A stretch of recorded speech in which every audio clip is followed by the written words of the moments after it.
नमस्कार दोस्तों। कल हमने जो है संगम काल को देखा था, जहाँ पर हमने बताया था संगम काल का मतलब कवियों का मिलन होता है और उसके बाद में शिल्पाधिकारम हो गया और उसके बाद में अन्य पुस्तकों के बारे में बताया था, जहाँ से जो है संगम काल के बारे में जानकारी मिलती है। और हमने कहा था कि जब हम कल की क्लास लेंगे तो उसमें जो है गुप्त काल के बारे में देखेंगे। तो देखिए, गुप्त काल के बारे में हम प्रारंभ करते हैं और देखते हैं कि इसमें कौन-कौन से शासक आए और कौन-कौन से महत्वपूर्ण और किनको हम जो है सर्वाधिक मतलब सबसे ज़्यादा जोर देना है किस पे, ठीक है? तो चलिए प्रारंभ करते हैं। तो सबसे पहले जो हमारा था वो हम ये देख लेते हैं कि जो गुप्त वंश था, कौन-सा? गुप्त वंश, ठीक है? कौन-सा वंश? गुप्त वंश, ठीक है? गुप्त वंश, ठीक, गुप्त वंश। तो इस गुप्त वंश का जो संस्थापक था वो कौन था? तो वो था श्रीगुप्त। कौन था? श्रीगुप्त था, ठीक है? संस्थापक कौन था गुप्त वंश का? श्रीगुप्त था। इसके बाद में अगर बात करें कि श्रीगुप्त का उत्तराधिकारी कौन हुआ था, तो कौन हुआ था? घटोत्कच। कौन हुआ था? घटोत्कच, ठीक है? घटोत्कच हुआ था, ठीक है? लेकिन अगर बात करें कि गुप्त वंश का जो है वास्तविक, कौन-सा? वास्तविक जो है संस्थापक कौन था? तो गुप्त वंश का वास्तविक संस्थापक कौन था? चंद्रगुप्त प्रथम था। कौन था? चंद्रगुप्त प्रथम था, ठीक है? वास्तविक संस्थापक कौन था? चंद्रगुप्त प्रथम था। अच्छा, जो गुप्त थे इनके जो शासन का विस्तार था वो मगध तथा उत्तरी, ठीक है? तथा कहाँ पर था? मगध तथा पूर्वी उत्तर प्रदेश था। कहाँ था? मगध तथा उत्तर प्रदेश था, जो पूरब का क्षेत्र है, ठीक है? जैसे बलिया हो गया और देवरिया हो गया, कुशीनगर हो गया, ये सब क्या था? ये सब गुप्तों के क्षेत्र का विस्तार था उत्तर प्रदेश में। इसके साथ साथ पाटलिपुत्र था, ठीक है? इसके बाद में गुप्त संवत इन लोगों ने चलवाया था। क्या? गुप्त संवत, ठीक है? तथा लिच्छवी राजकुमारी कुमार देवी के साथ विवाह हुआ था किसका? चंद्रगुप्त प्रथम का। कब हुआ था? 315 से 300 जो है 35 तक इसने शासन किया था। इसके बाद में हम देख लेते हैं समुद्रगुप्त को। किसको? समुद्रगुप्त को। और ये समुद्रगुप्त से क्वेश्चन खूब भर भर के बनता है। समुद्रगुप्त, ठीक है? समुद्रगुप्त, ठीक। अब समुद्रगुप्त के बारे में देख लेते हैं। पहली बात तो इसको भारत का नेपोलियन कहते हैं। यही पूछता है कि भारत का नेपोलियन किसे कहते हैं? तो भारत का नेपोलियन किसे कहते हैं? भारत का नेपोलियन, ठीक है? किसको कहते हैं? समुद्रगुप्त को। और ये बात किसने कही थी कि ये भारत का नेपोलियन है? तो इसको जो है विसेंट आर्थर स्मिथ ने कहा था। किसने कहा था? विसेंट आर्थर स्मिथ ने। विसेंट आर्थर स्मिथ ने, ठीक है? विसेंट आर्थर स्मिथ ने कहा था भारत का नेपोलियन, ठीक है? यानी कि समुद्रगुप्त को भारत का नेपोलियन किसने कहा था? विसेंट आर्थर स्मिथ ने कहा था। और समुद्रगुप्त जो है, समुद्रगुप्त चंद्रगुप्त का प्रथम पुत्र था। इसने अपने सिक्कों पर, मतलब अगर बात करें कि किसके सिक्के पर? लिच्छवाय, ठीक है? क्या पर? लिच्छवाय, ठीक है? लिच्छवाय दौहित्र, ठीक है? लिच्छवाय दौहित्र ये उत्कीर्ण करवाया था। तो ये किसने उत्कीर्ण करवाया था? लिच्छवाय दौहित्र समुद्रगुप्त ने, ठीक है? और इसके बाद में अगर बात करें कि प्रयाग प्रशस्ति, क्या चीज़? प्रयाग प्रशस्ति, ठीक है? प्रयाग प्रशस्ति, ये प्रयाग प्रशस्ति का संबंध किससे है? तो ये भी किससे है? समुद्रगुप्त से है। और इसको किसने लिखा था? तो हरिसेन ने। किसने लिखा था? हरिसेन, ठीक है? हरिसेन ने प्रयाग प्रशस्ति को लिखा था, ठीक है? इसके बाद में अगर बात करें तो अगर इसके बारे में बात करें तो देखिए, ये जो है मतलब पृथ्व्याय प्रथम वीर, ठीक है? इसकी उपाधि भी ध्यान मतलब धारण की थी। किसकी? पृथ्व्या, ठीक है?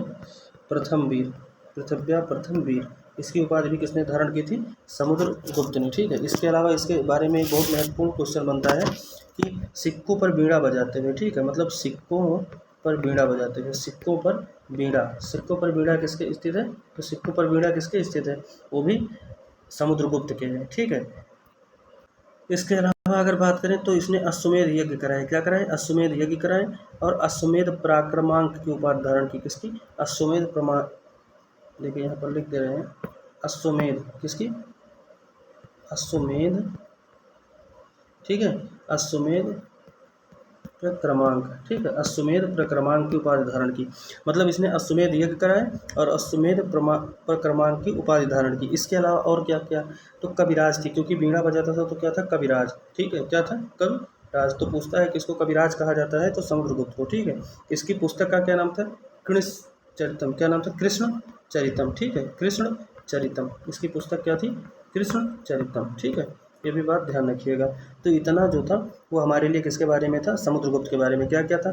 समुद्रगुप्त जो चंद्रगुप्त प्रथम का पुत्र था, ठीक है? इसने अपने सिक्कों पर लिच्छवाय दौहित्र की मतलब उत्कीर्ण करवाया था।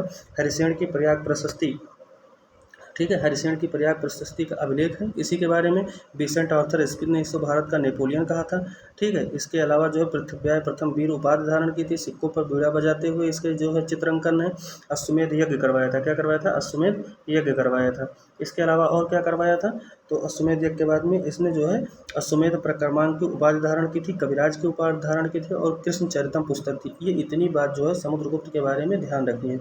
अच्छा, इसका समय अगर पूछे 335 से 750 ईसा। ठीक है। अगला जो इसमें शासक होता है उसका नाम है रामगुप्त। क्या नाम है? रामगुप्त। ठीक है। क्या नाम है? रामगुप्त। देखिए हम ये रामगुप्त। ठीक है, रामगुप्त। अच्छा, ये रामगुप्त जो था इसकी एक पत्नी थी, उसका नाम था ध्रुव स्वामिनी। क्या नाम था? ध्रुव स्वामिनी। ठीक है, ध्रुव स्वामिनी। इसी को जो है शकों ने मांगा था। क्या कहा था? शकों ने मांगा था। लेकिन बाद में जो है ये तो काफ़ी कमज़ोर शासक था, लेकिन जो इसका जो है छोटा भाई था, किसका? रामगुप्त का छोटा भाई था, उसका नाम था चंद्रगुप्त विक्रमादित्य। ठीक है। क्या नाम था? चंद्रगुप्त। चंद्रगुप्त। ठीक है, विक्रमादित्य। चंद्रगुप्त विक्रमादित्य। इसने जो है चंद्रगुप्त विक्रमादित्य ने शकों को ध्रुव स्वामिनी देवी को दिया भी नहीं और इसके साथ साथ रामगुप्त और शकों दोनों को पराजित कर दिया था। मतलब रामगुप्त की हत्या कर दी थी और शकों को भी पराजित कर दिया था। ठीक है। और इस प्रकार से इसने जो है मतलब दोनों को गद्दी देने से और स्वयं गद्दी पर बैठा था। मतलब दोनों को मार दिया और इसके बाद स्वयं को गद्दी पर बैठ गया था। अब देखिए समुद्रगुप्त के बाद में सबसे ज़्यादा इम्पोर्टेंट जो हमारा हो जाता है, तो समुद्रगुप्त के बाद में ये वेरी इंपॉर्टेंट है, चंद्रगुप्त द्वितीय। कौन? चंद्रगुप्त। ठीक है, चंद्रगुप्त। चंद्रगुप्त द्वितीय। ठीक है, चंद्रगुप्त द्वितीय या इसी की उपाधि क्या थी? विक्रमादित्य। क्या थी? विक्रमादित्य। ठीक है, चंद्रगुप्त विक्रमादित्य। तो देखिए चंद्रगुप्त विक्रमादित्य जो था ये एक महान शासक था और समुद्रगुप्त की पत्नी दत्त देवी से, जो समुद्रगुप्त थी उनके जो पत्नी थी दत्त देवी, उनसे उत्पन्न हुआ था। इसका दूसरा नाम देवराज या देवगुप्त था। ठीक है। इसकी उपाधि देखिए, इसकी उपाधियाँ पूछी गई हैं तो इसकी उपाधि के बारे में बात कर लेते हैं। तो इसकी उपाधि क्या थी? पहली बात तो इसकी उपाधि जो है परम भागवत थी। क्या थी? परम भागवत। ठीक है, परम भागवत। ठीक, एक बात। दूसरी बात इसकी उपाधि क्या थी? विक्रमादित्य, हमने बता ही दिया। तीसरा क्या था? विक्रमांक था। क्या था? विक्रमांक। ठीक, विक्रमांक था। ठीक है। ये सब उपाधि किसकी थी? ये सब उपाधि चंद्रगुप्त विक्रमादित्य की थी या चंद्रगुप्त द्वितीय की थी। बाकी देवराज और देवगुप्त था। ठीक है। चांदी की मुद्रा का प्रचलन करने वाला प्रथम गुप्त शासक था। मतलब चांदी की मुद्रा का, किसका? चांदी की। ठीक, चांदी की मुद्रा, चांदी की मुद्रा का प्रचलन, चांदी की मुद्रा का प्रचलन। ठीक है, प्रथम बार किसने किया था? तो प्रथम बार इसी ने किया था। किसने? चंद्रगुप्त द्वितीय ने। चंद्रगुप्त जो था द्वितीय, इसने किया था। ठीक है। ये गुप्त वंश का पहला ऐसा शासक था जिसने चांदी की मुद्रा का प्रचलन करवाया था। इसने अपनी दूसरी राजधानी कहाँ बनाई थी? देखिए इसने अपनी दूसरी राजधानी कहाँ बनाई थी? उज्जैनी। कहाँ बनवाई थी? उज्जैनी बनवाई थी। ठीक है, इसने अपनी दूसरी राजधानी उज्जैनी बनाई थी, जो कि विद्या और संस्कृति का केंद्र था। किसका था? विद्या और संस्कृति। ठीक है, विद्या और संस्कृति का केंद्र था। ठीक है, संस्कृति का केंद्र था। ठीक है। और उसके बाद में इसके समय में गुप्त काल में जो है अपने चरमोत्कर्ष पे था। ठीक है, ये सब साहित्य वगैरह जो है, विद्या वगैरह, ये सब बहुत चरमोत्कर्ष पे था। अच्छा, यहीं पर बात करें कि उज्जैनी से पहले जो है विदिशा दूसरी राजधानी हुआ करती थी। ये भी मध्य प्रदेश में है विदिशा। ठीक है, और उज्जैनी भी मध्य प्रदेश में है, लेकिन इसने जो है चेंज करके उज्जैनी कर दी थी। अच्छा, पहली राजधानी कहाँ थी? तो पहली राजधानी पाटलिपुत्र ही थी। कहाँ थी? पहली राजधानी पाटलिपुत्र ही थी। इसके बाद में बात करें आंतरिक स्थिति को मजबूत करने के लिए इसने नागवंशीय राजकुमारी, किससे? नागवंशीय जो राजकुमारी थी उनका नाम था कुबेर नागा। ठीक है, जिससे जो है प्रभावती गुप्त उत्पन्न हुई थी, मतलब तो उनसे इसने शादी कर दी थी। अच्छा, वकाटक नरेश और रुद्र सेन जो महाराष्ट्र के दक्कन क्षेत्र में आता है वकाटक, ठीक है, अपनी पुत्री प्रभावती गुप्त से शादी कर दी थी। मतलब वकाटकों से इसने अपनी पुत्री प्रभावती गुप्त की शादी कर दी थी। ठीक है। में इसके यहाँ भी नवरत्न रहते थे। देखिए नवरत्न के बारे में क्वेश्चन पूछा है, तो नवरत्न इनको हम देख लेते हैं। नवरत्न, ठीक है, नवरत्न कौन कौन से थे? देखिए अमर सिंह थे। ठीक है, कौन थे? अमर सिंह थे। ठीक है, एक दूसरे हो गए बेताल भट्ट। कौन हो गया? बेताल भट्ट। ठीक है, बेताल भट्ट। बेताल भट्ट के बाद में हमारे हो गए शंकु। कौन हो गया? शंकु हो गए। ठीक है, शंकु हो गए। ठीक, शंकु के बाद में हो गए घटकपर्क। ठीक है, कौन हो गया? घटकपर्क। ठीक है, इसके बाद में हमारे हो गए छपड़क। कौन हो गया? छपड़क। ठीक है, छपड़क के बाद में हो गए वररुच। कौन हो गया? वरु। ठीक है, वररुच। ठीक है, वररुचि। ठीक है, इसके बाद में हमारे हो गए कालिदास। कौन हो गया? कालिदास। ठीक है, कालिदास। ये वर्तनी के हिसाब से देखिएगा, कालिदास नहीं होता, कालिदास होता है। ठीक है, जिन्होंने अभिज्ञान शकुंतलम, मालविकाग्नि मित्रम, विक्रमोर्वशीयम इनकी रचना की। इसके अलावा वारामिहिर भी रहते थे। कौन रहते थे? इसके अलावा वारामिहिर, ठीक है, वारामिहिर, वारामिहिर, ठीक है, वारामिहिर। और वारामिहिर जो है ये खगोल शास्त्री थे। क्या थे? खगोल शास्त्री थे। क्या थे? खगोल शास्त्री थे, ठीक है। और इनके जो पुस्तक थी उसका नाम क्या था? वृत्त संहिता। क्या नाम था? वृत्त संहिता। इसके अलावा धनवंतर रहते थे। कौन रहते थे? धनवंतर, ठीक है, धनवंतर, ठीक है। ये पूछता है धनवंतर किसके दरबार में रहते थे? किसके? ये रहते थे चंद्रगुप्त द्वितीय के। और ये क्या थे? एक आयुर्वेद के जनक थे। इसके अलावा इनके शासनकाल में फाहियान आया था। कौन आया था? फाहियान आया था, ठीक है। फाहियान, अगर बात करें ह्वेनसांग किसके आया था? तो हर्षवर्धन के, ठीक है। और फाहियान किसके आया था? तो चंद्रगुप्त द्वितीय के, ठीक है। और इसका मूल नाम क्या था? तो फाहियान का जो मूल नाम था वो था कुण। क्या नाम था? कुण था, ठीक है। मूल नाम क्या था? कुण था। और इसकी रचना क्या थी? फू को की थी। क्या थी? फू को की, फू को की, ठीक है। ये बात भी ध्यान रखिएगा। पाटलिपुत्र राजप्रसाद को देखा और कहा कि मानो ये देवदूत ने बनवाया हो। लोग लेने देने के लिए कौड़ी का प्रयोग करते थे। किसका? कौड़ियों का प्रयोग करते थे। फिर अगला हमारा आ जाता है कुमारगुप्त प्रथम, या इसकी उपाधि जो थी वो महेंद्रजित्य थी, ठीक है, महेंद्र। पटना के निकट, कहाँ पर? पटना के निकट इसने क्या बनवाया था? पटना के निकट इसने नालंदा पड़ता है, ठीक है। तो नालंदा में इसने क्या बनवाया था? नालंदा विश्वविद्यालय ही बनवाया था। क्या बनवाया था? नालंदा विश्वविद्यालय। तो पूछ रहे नालंदा विश्वविद्यालय की स्थापना किसने की थी? तो किसने की थी? कुमारगुप्त ने, या महेंद्रजित्य जो इसकी उपाधि थी, ठीक है। और इसे ऑक्सफोर्ड ऑफ महायान के नाम से जानते हैं। किसको? नालंदा विश्वविद्यालय को।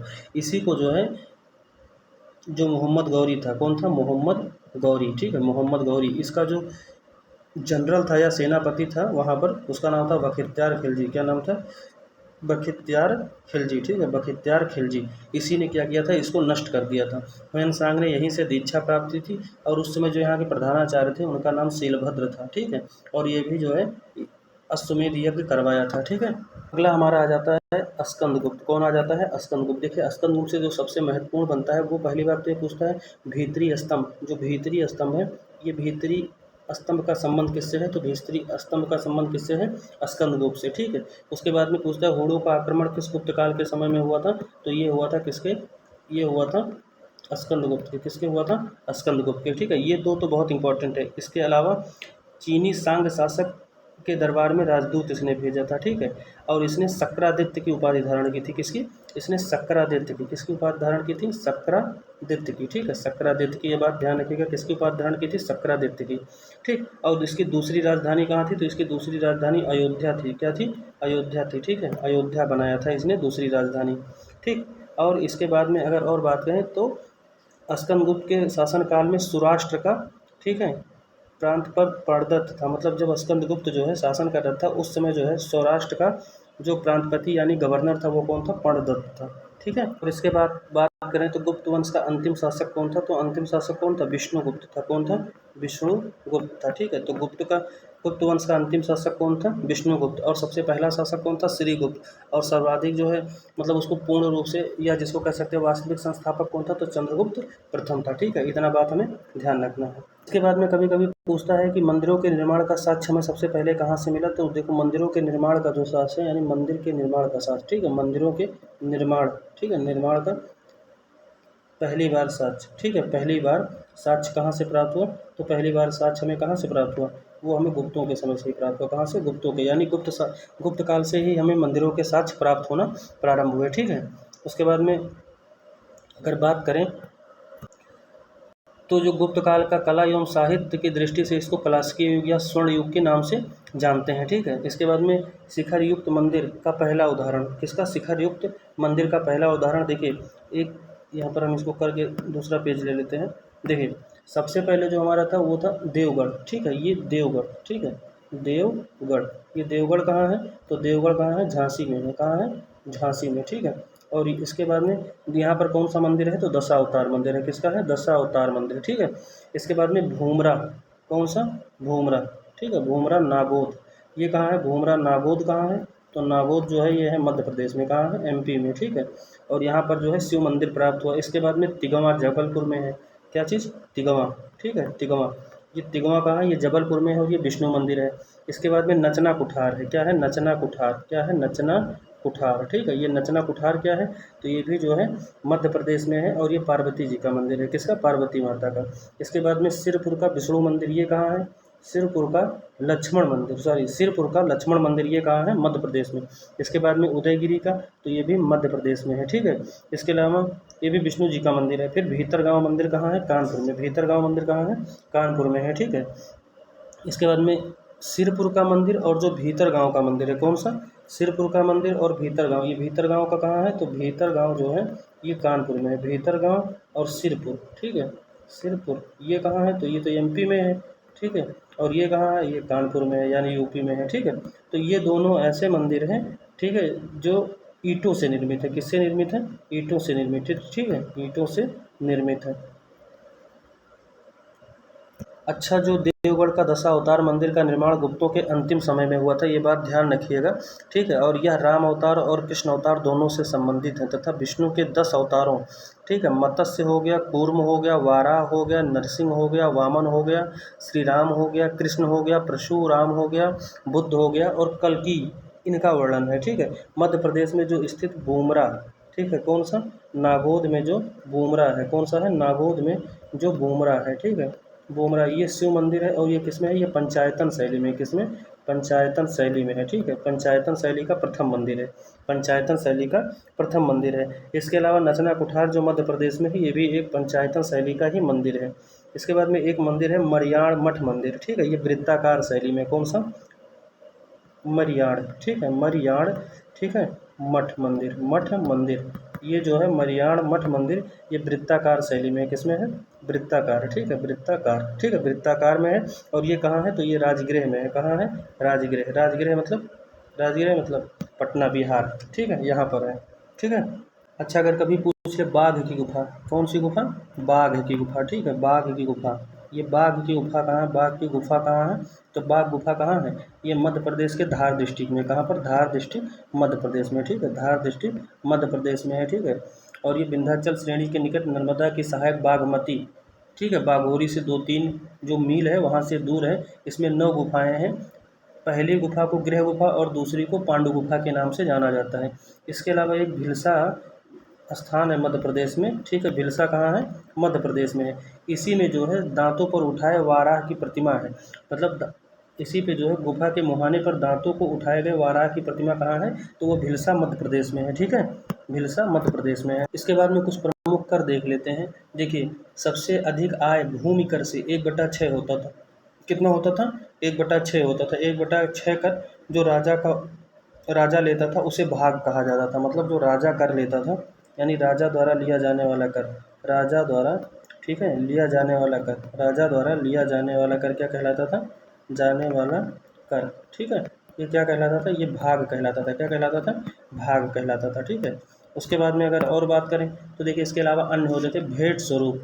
जो भेंट स्वरूप, ठीक है, प्रदान धन को भोग, ठीक है, इसको उद्रंग या उपरकर कहा जाता था। क्या कहा जाता था? उद्रंग या उपरकर, ठीक है, उद्रंग और उपरकर ये 2 होते थे। इसके अलावा कृषक, जो कृषक, इसको हिरण अर्थात नगद या जो है भे अनाज दोनों रूपों में लिया जाता था। बिष्टी एक प्रकार का श्रमदन या बेगार कर होता था, ठीक है, बिष्टी एक प्रकार का श्रमदान होता था या बेगार कर होता था, ठीक है। इसके अलावा देखिए, यहाँ पर कुछ और महत्वपूर्ण लोग रहते थे, जैसे ब्रह्मदत्त हो गए। कौन हो गए? ब्रह्मगुप्त, ठीक है, सॉरी, ब्रह्मगुप्त जो हो गए, ये जो है भारत का, इनको न्यूटन कहा जाता है। किसको? भारत का न्यूटन कहा जाता है। और ये गणितज्ञ थे। इसके अलावा आर्यभट्ट रहते थे। कौन रहते थे? आर्यभट्ट, ठीक है, आर्यभट्ट, ये सब गुप्त काल के हैं। इन्होंने शून्य सिद्धांत दिया था, दशमलव प्रणाली दिया था। इसके अलावा पाई का जो दशमलव के 3 अंक निकटतम मान है उसको दिया था, ठीक है। ये खगोल शास्त्री थे, उसके साथ साथ गणितज्ञ थे। पहले खगोल शास्त्री थे, बाद में गणितज्ञ थे। इसके अलावा देखिए, यहाँ का राजकीय चिन्ह क्या था? तो राजकीय चिन्ह क्या था? गरुड़ था। क्या था? गरुड़, ठीक है। ये बात ध्यान रखना है कि गुप्तों का जो है राजकीय चिन्ह क्या था? गरुड़ था। और ये अधिकांश लोग क्या थे? वैष्णव धर्म के थे। किस धर्म के थे? वैष्णव धर्म के थे, ठीक है। उसके बाद में अगर और बात करें तो वारामिहिर की पंचसिद्धानिका जो है यूनानी ज्योतिर्विद्या पर आधारित है।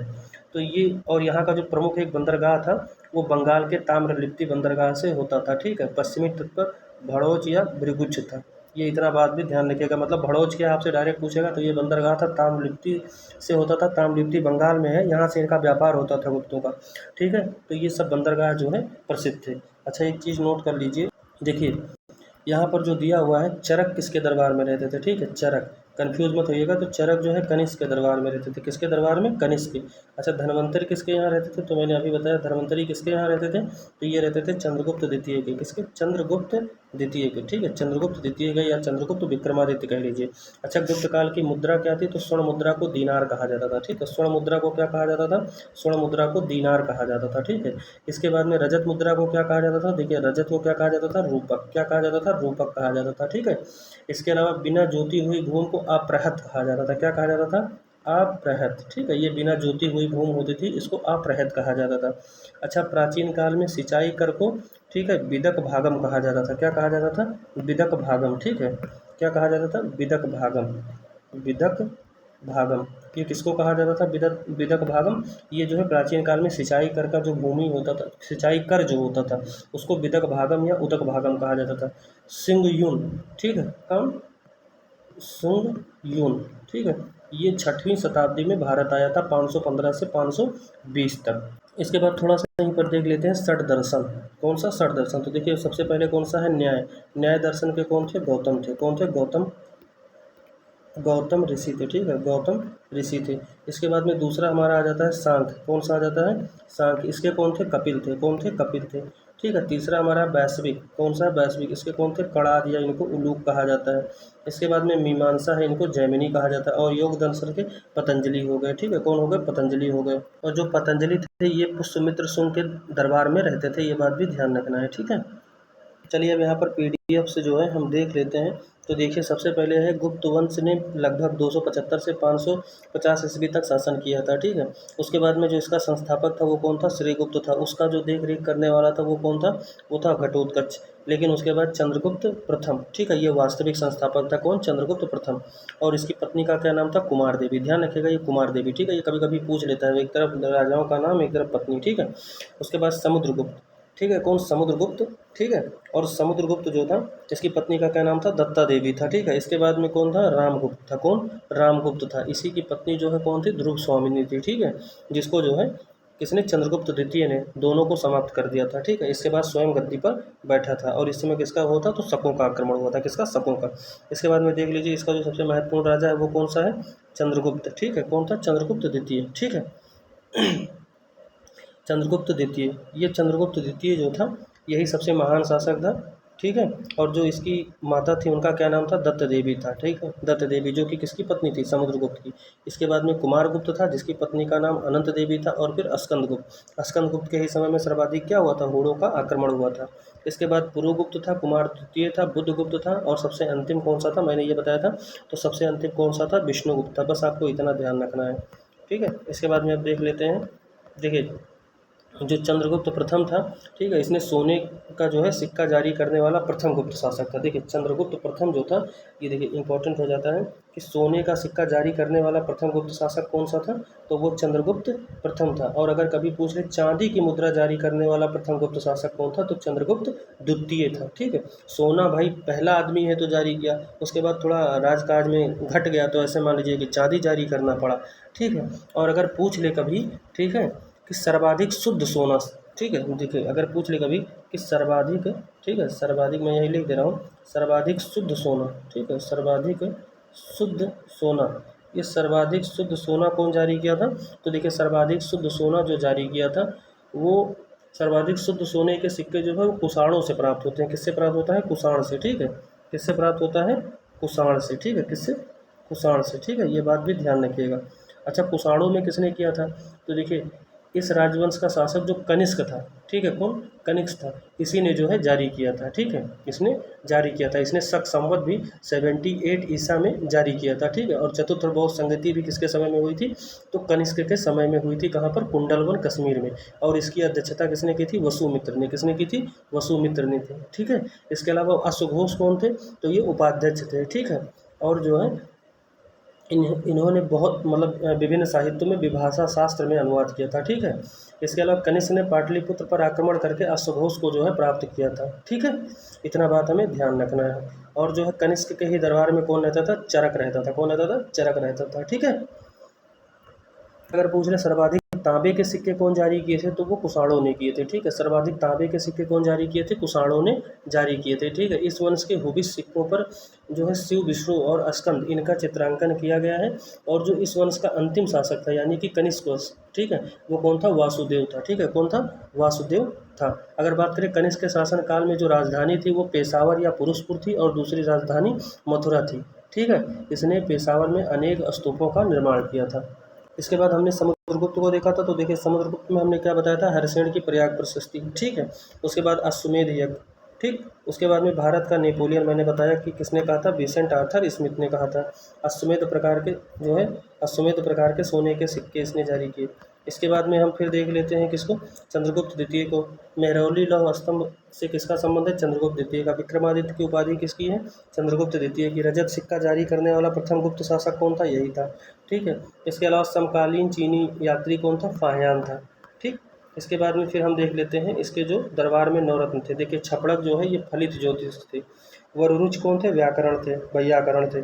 इसके बाद कालिदास कौन थे, कवि और लेखक थे। धन्वंतरी कौन था, चिकित्सक। शंकु कौन था, वस्त्रकार, ठीक है। वारामिहिर क्या थे, खगोल शास्त्री। घटपरक क्या था, कूटनीतिक। और बेताल भट्ट क्या था, जादूगर। इसके अलावा अमर सिंह क्या थे, तो ये कोषकार थे, ठीक है। ये इतने जो है इनके 8 रत्न थे। इसके बाद में देखिए स्कंदगुप्त ने हूणों के अंतिम रूप से पराजित किया था, मतलब स्कंदगुप्त जो था ये हूणों को अंतिम रूप से पराजित किया था। इसके बाद देख लीजिए गुप्तकालीन महत्वपूर्ण अभिलेख कौन थे, गुप्तकालीन महत्वपूर्ण अभिलेख धनदय ताम्रपत्र, ये राजशाही बांग्लादेश में है।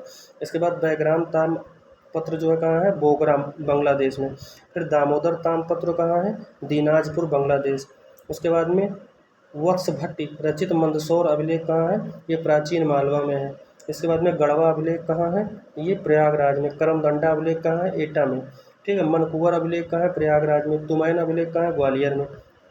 अब स्कंदगुप्त से ये सब किससे संबंधित है, ये सब देखिए कुमारगुप्त से संबंधित है। अब इसके बाद में स्कंदगुप्त से देखिए जूनागढ़ अभिलेख कहाँ है, सौराष्ट्र गुजरात में। भीतरी स्तंभ लेख कहाँ है, ये गाजीपुर में है। सूफिया अभिलेख कहाँ है, रीवा में मध्य प्रदेश। एरण कहाँ है, तो ये सागर मध्य प्रदेश में है, ठीक है। अब देखिए इसकी इकाई कैसी थी, देखिए भुक्ति या भोग प्रांत, इसके बाद विषय या जिला होता था, फिर वीथी या नगर, इसके बाद में ग्रामीण, ठीक है। अब देखिए सबके प्रमुख कौन होते थे, तो देखिए भोग या प्रांत के कौन होता था, ऊपरी या भोगपति। फिर जिला का कौन होता था, विषयपति। और बीथी या नगर का कौन होता था, बीथी महत्तर। और ग्राम या गांव का कौन होता था, ग्रामीण। अब देखिए क्रय विक्रय की इकाई क्या थी, तांबे का सिक्का को क्या कहा जाता था, मासक कहा जाता था, ध्यान रखिएगा। स्वर्ण सिक्का को दीनार, ये कई बार पूछा हुआ है कि स्वर्ण सिक्के को गुप्त काल में किस नाम से जाना जाता था, तो जान जाइए कि दीनार के नाम से, ये बहुत ही इंपॉर्टेंट है। इसके अलावा चांदी के सिक्के को रूपक, ये भी इंपॉर्टेंट है। तो ये दोनों तो पूछा, लेकिन सर्वाधिक बार स्वर्ण के सिक्का जो है इसको गुप्त काल में क्या कहा जाता था, दीनार, ये कई बार पूछा हुआ है। इसके बाद में कालिदास की रचनाएं देख लेते हैं कालिदास की रचनाएं। देखिए कुमार संभव क्या है, महाकाव्य। रघुवंशम क्या है, महाकाव्य है। मालविकाग्निमित्रम क्या है, नाटक है, ठीक है। इसके अलावा ऋतुसंहार क्या है, खंडकाव्य है, ठीक है। इसके अलावा जो है हमारा विक्रमोर्वशीयम क्या है, नाटक है। अभिज्ञान शाकुंतलम क्या है, ये भी नाटक है। और मेघदूत जो है ये खंडकाव्य है, ठीक है। इसके बाद में फिर देख लेते हैं, देखिए भारत में मंदिर निर्माण कला का जो आरंभ हुआ वो कब हुआ, गुप्त काल से। अब देखिए यहाँ पर जो हम बता रहे थे वही सब दिया हुआ है। सिरपुर का लक्ष्मण मंदिर कहाँ है, महासंध छत्तीसगढ़ में, ठीक है। इसके बाद में हमारा जो है देखिए जो सिरपुर का लक्ष्मण मंदिर है ये छत्तीसगढ़ में है। हम ऊपर शायद मध्य प्रदेश बता गए हैं, तो ध्यान रखिएगा सिरपुर का जो लक्ष्मण मंदिर है वो जो कहाँ है, छत्तीसगढ़ में, ठीक है। इसके बाद देवगढ़ का दशावतार मंदिर कहाँ है, ललितपुर में। भीतरगांव का कृष्ण मंदिर कहाँ है, कानपुर में। बुमरा का मंदिर कहाँ है, ये नागौद में। तिगवा का विष्णु मंदिर कहाँ है, जबलपुर में। और नचना कुठार का पार्वती मंदिर कहाँ है, पन्ना मध्य प्रदेश में, ठीक है। तो बस इतना हम लोगों ने जो है आज देखा। अब इसके बाद में कल हम लोग जो है वर्धन वंश के बारे में देखेंगे, ठीक है। किसके बारे में, वर्धन वंश के, जिसमें राजवर्धन और प्रभाकर वर्धन ये दोनों जो है सर्वाधिक महत्वपूर्ण होंगे, ठीक है। इसके अलावा नंदीवर्धन के बारे में देखेंगे। तो बहुत बहुत धन्यवाद, नमस्कार।